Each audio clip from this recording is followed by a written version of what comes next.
Hey guys, welcome to the Liberal Hive Mind. It always shocks me how ignorant these people are. You know, the left as a political group is certainly more educated than the right. At least on paper, they do have more degrees. But despite the narrative that Democrats are all such big-brained geniuses, hashtag the party of science, they simply can't seem to ever get it right. All these supposed left-wing authoritative figures in the news don't ever seem to even know the simplest thing. Maybe being formally educated these days isn't a good thing. It puts you into this little elitist box where you aren't exposed to things outside of your little leftist bubble, making you dumber and more ignorant. Here's a CNN anchor stunned to learn a very basic fact that pretty much anyone paying attention knows. We see this exact thing over and over again, just like how we've been covering with Bill Maher, another supposed authoritative left-wing source. Let's delve into the leftist mind. We've got some stuff to get into, so let's roll the tape. All right, friends, so take a look at the headline right over here from the Gateway Pundit. CNN host stunned to learn that Biden administration hasn't reached out to family of soldier killed in Afghanistan withdrawal. Take a look at this. You have been critical of how President Biden has talked about the withdrawal from Afghanistan. Tomorrow, he's going to be addressing a lot of global issues, probably in his State of the Union address. What do you want to hear from him about the 2 years ago, what happened to your daughter-in-law? I want to hear how he's going to strengthen our armed forces and support them and answer our questions and lead to a thorough investigation like they promised so that we can move forward in a positive way and make it better. President Biden, he's often called the consoler-in-chief. He does talk to families who have lost loved ones because of his own experiences. Have you experienced that from him as you've been coping with the death of Nicole? No. Have you spoken to him? No, he has not reached out to our family. We've actually reached out to the White House and have never heard back. We asked to meet with them to kind of understand where their thinking was in calling this a success, and we've not received a response. It's been months. No, that's not been our experience at all. Sorry to hear that. Chairman McCall, my understanding is that you have a hearing coming up in about 2 weeks. Completely shocked and dismayed. You know, I guess hearing that could be shocking, but really only if you live in a bubble. Only if you live in a media-manufactured bubble where Uncle Joe is Scranton, good guy Democrat Joe, who cares about the suffering and especially young service members. I mean, he's always going on and on about how connected he is. Because of his experience losing his own son, he mentions that at any point that he possibly can. Anywhere where he thinks he could successfully collect political brownie points, I mean, he'll mention it. You know, Democrats have this perception of Joe Biden because he says the right things and he pretends, but when push comes to shove, when it comes to action, he's almost always MIA. How is this shocking for the CNN host to hear? How long did it take Joe Biden to visit East Palestine, Ohio? Pretty sure it took him more than a year to actually visit. It's not shocking or surprising to anyone. We know that Joe Biden isn't the good guy he pretends to be. We know how the parents of these fallen soldiers actually feel. It's been forgotten about because it's not talked about.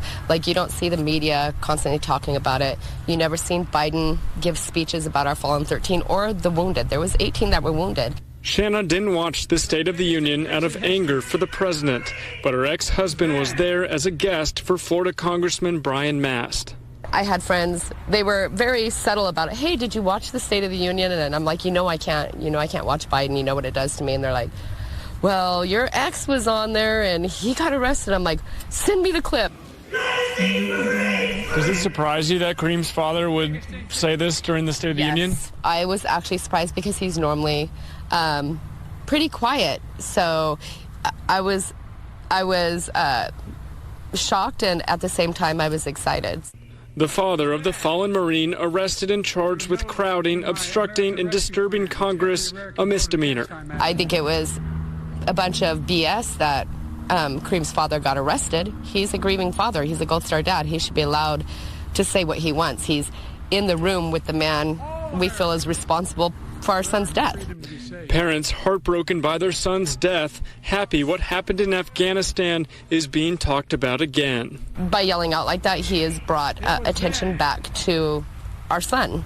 I can't speak for the other families, but I can speak for my son, and he's brought attention back to our son and what happened at Abbey Gate. And to me, that's something that's really important. But the media, of course, the educated, elite, left-wing thought leaders, they don't have a clue, because to them, it's a little blip on the radar, a little news story that comes and goes. From their view, it's a news story that's been weaponized by Republicans to attack Joe Biden, and so, well, they pretty much delete it from their mental cache. The Democrat Party, the party of scientific facts, the party of truth, combating misinformation every single day, is the same party that thinks men can get pregnant, the same group of people that thinks Joe Biden is great, in fact, the greatest and totally cognitively aware. Family for those farms and their children. They have children of children to instigate the Lincoln Riley. I'm starting to think whether leftists are cognitively aware, because for the most part they seem blissfully ignorant, totally happy to live in their little leftist bubbles, where the ocean is purple and the sky is green, where 2 + 2 is 5, because math is racist. These leftoids constantly want to argue from a point of authority. I have a degree, therefore. I went to school, therefore. I have political experience, therefore. But honestly, it's not an argument. We saw Nikki Haley attempt to make that argument, but of course it failed. Foreign policy experience doesn't necessarily equate to foreign policy wisdom. That pretty much applies across the board. Just because you're a fancy journalist at CNN, or you're a fancy big brain leftist with a bunch of PhDs in how not to think, doesn't mean the automatic default is that you're right about everything. As we constantly see with these leftists who pretend to be the authority on all these issues, a lot of the times leftists don't know the most basic facts. And I tend to always draw back to the same examples. There's still all kinds of leftists who believe that Kyle Rittenhouse indiscriminately shot into crowds of people and took the lives of 3 black men. That literally never happened, but millions of people still believe it. Some journalists even still believe it. Politicians and journalists constantly claiming that MAGA extremists assaulted and took the lives of Capitol police officers on January 6th. Many have claimed that 4 or 5 Capitol police officers died on that day. Never happened. If you do a little bit of research, you would know that. People still say that Brian Sicknick succumbed to critical injuries sustained on the day of, after he was attacked with a fire extinguisher. Again, that never frickin' happened. Leftists are the most educated but most uninformed on the facts. Even their top anchors and journalists seem to be completely oblivious to the most hard-hitting journalism happening in the modern era. I mean, let's really put it into perspective. It took them nearly 3 years, probably 3.5 years, before they finally came to the conclusion, or were able to admit, that the Hunter Biden laptop story was real and that it actually was his laptop, even though the FBI confirmed this back in 2019. Well, if you leftists just simply took your head out of the sand, you would know that. And just like in this case, you would know that Joe Biden is a real piece of work, and this kind of behavior is essentially par for the course. Let's not forget what Joe Biden did when those 13 fallen soldiers were brought back to American soil. He didn't have time for it, and he was looking at his watch.